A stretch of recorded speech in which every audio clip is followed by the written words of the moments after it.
Next up, we have David Villies. Wait a minute. Hey, would you like to? Come on.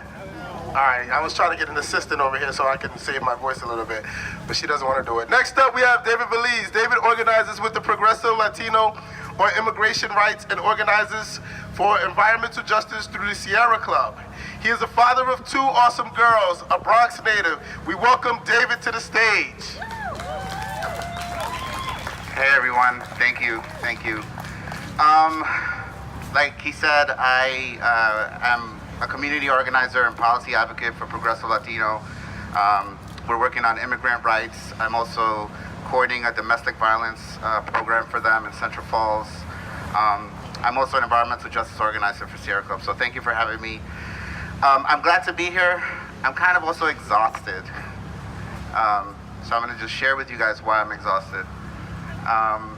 I'm exhausted because I've been doing this for way too long. Like, does it ever really resonate with everyone here that we have been fighting for human rights for way too long? Basic human rights, basic human needs. I'm exhausted. It's tiring when I'm in a meeting and trying to explain to someone why racist tweets are bad, but they're not as bad as the institutionalized racism that exists that really is killing us, is really oppressing a whole community, taking away from us, fair housing, adequate water, adequate environment. It's beating us up every time we leave our house because they think we're criminals. It's killing us. It's really just killing us. It's exhausting.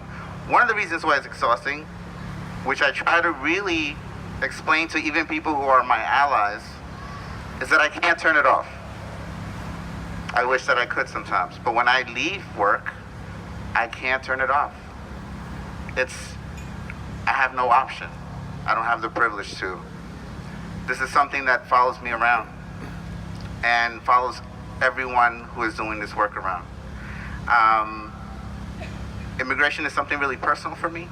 I came to this country when I was 4, undocumented, with my brother and sister and my mom, because we didn't have an option. We were fleeing a war. If I can be frank, can I be frank? That was started by the U.S. in Guatemala. U.S. corporate interests started a genocide in my country, so we came here. And I grew up undocumented.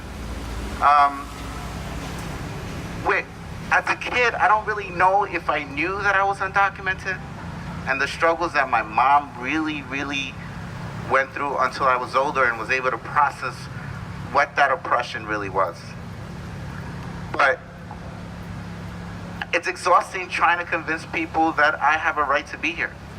It's exhausting telling people that these are human beings that are coming to this country to raise their kids and work hard. It's exhausting to have this conversation because it's me explaining that I have a right to be at this table. It's me explaining that I have a right to be among you all today and to talk.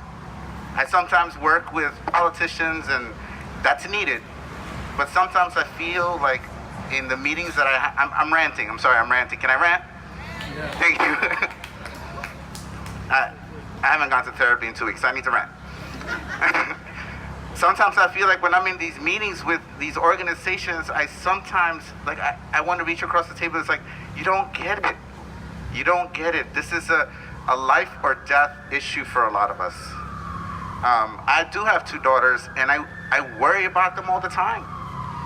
I worry about why it's not a coincidence that their community, well, to be frank, my younger one, I'm trying a lot harder. But with my older, the communities that they live in and people who look like them, it's not a coincidence that they have the highest asthma rates or the worst environmental hazards. It's not a coincidence. It's because we live in a racist country and a sexist country, and so I worry about them all the time. And so I'm in these meetings and trying to explain that it's not only about what we say, because we can all say really nice things and go home and have a good meeting. It's about, if we're really going to start dismantling some of this, it's going to take sharing of power and sharing of resources. We're going to need to figure out, even within our own organizations, or even within ourselves, who has the power and who's making the decisions. It's a hard conversation. Relinquishing privilege is not easy, but it's something that's going to need to happen. It's an uncomfortable conversation, but it's what people need to understand, that when we go home, it's what we can't let go of. We don't have the privilege to let go of some of the things that we have. Okay, I'm really ranting now. But anyway, please start that work within yourselves, within your organizations.